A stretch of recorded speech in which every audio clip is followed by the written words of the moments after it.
The development of drama. Origins. The origins of the theatre in Britain are linked to medieval religious celebrations, especially to commemorate great Christian events.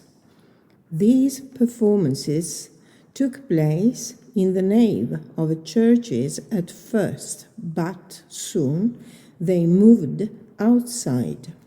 This meant that Latin was replaced with English, and lay people took the place of monks and priests in these performances, which became known as mystery plays. Reasons for development. Drama became the main form of Elizabethan art.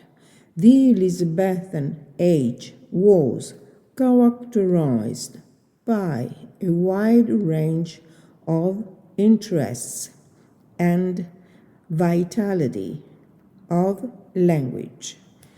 Entertainment was rooted in the communal life of medieval towns and villages for a mixed public, more trained in listening than in reading. Public performances were illegal in the city of London, so theatres were increasingly built on the South Bank, which was easily accessible across the Thames. The newly built theatres soon prospered as commercial enterprises. The structure of Elizabethan theatres. James Burbage, a carpenter by trade, built the first permanent theatres, the Theatre and the Curtain, north of the walls of the City of London. Permanent theatres were circular or octagonal. Within the outer walls there were 3 tiers of roofed galleries looking down on the stage and the yard or pit where the poorer spectators or groundlings stood.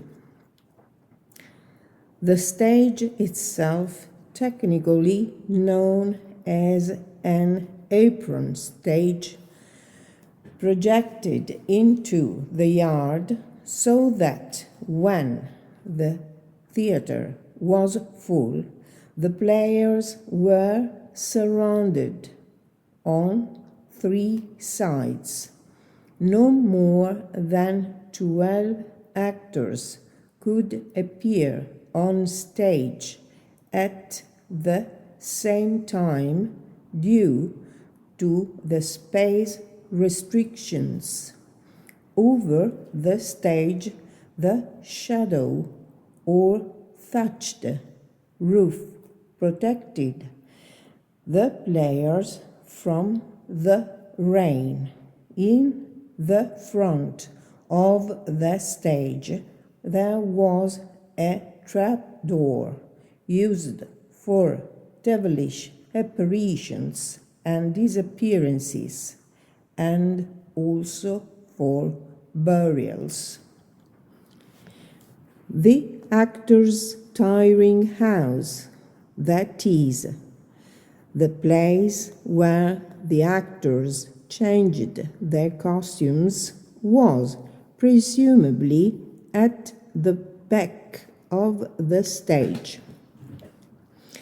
There were 2 doors for entrances and exits. Behind the stage, there was an inner stage concealed by a curtain when not in use, which was demanded for several plays, for Juliet's tomb in Romeo and Juliet, for a hiding place for Claudius and Polonius in Hamlet.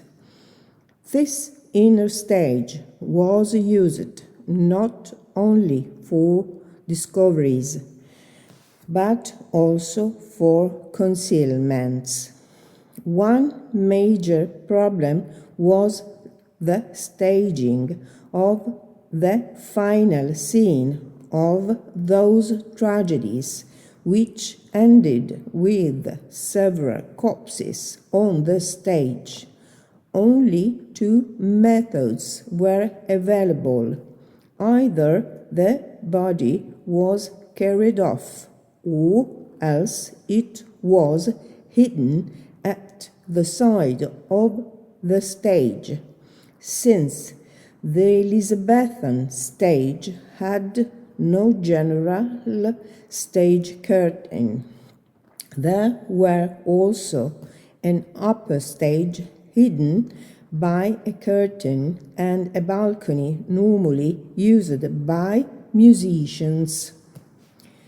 Elizabethan and modern theatres. The structure of the stage considerably affected the form of Elizabethan plays. In the modern theatre, actors are separated from the audience by a curtain. Moreover, they act in bright light before spectators hidden in a darkened auditorium. In Shakespeare's time, the actor came forward on the apron stage into the midst of his audience. Communication was therefore intimate and direct. The device of the soliloquy was a natural way for a character to explain his thoughts and intentions.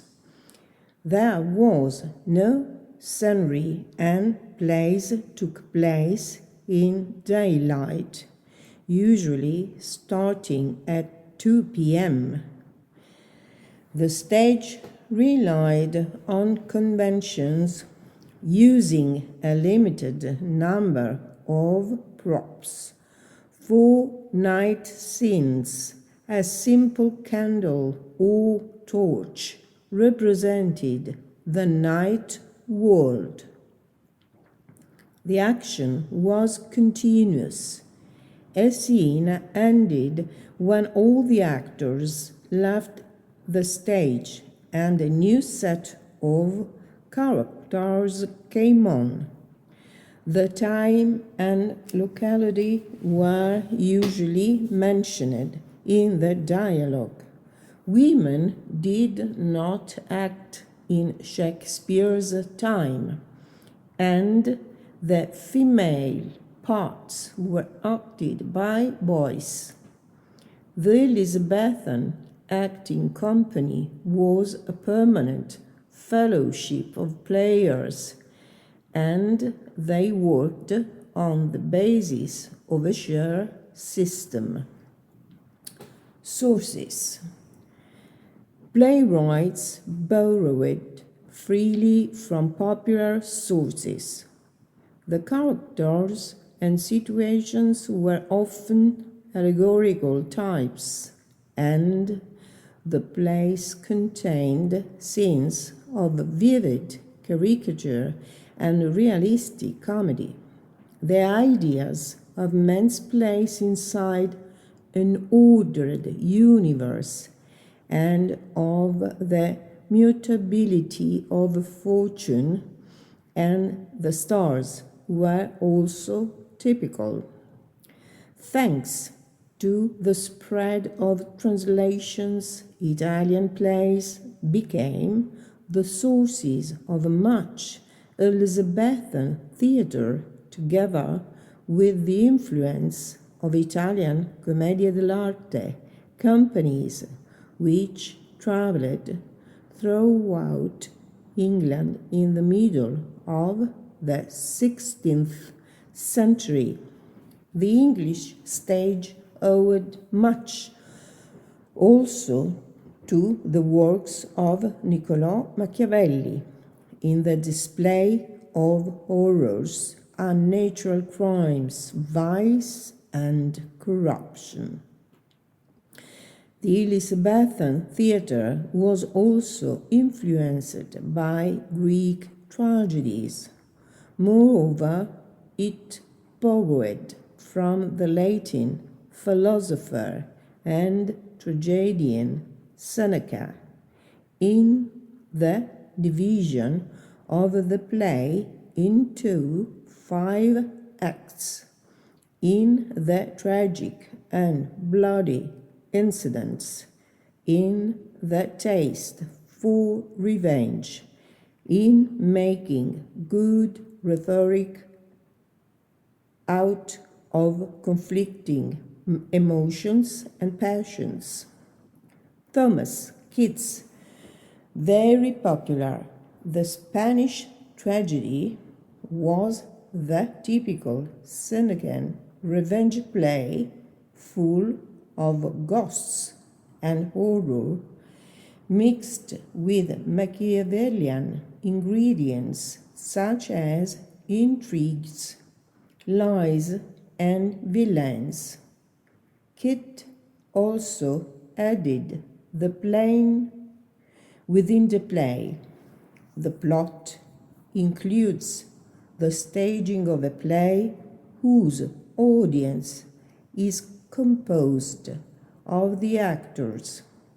This device served to verify the truth of a message concerning the characters of the real play.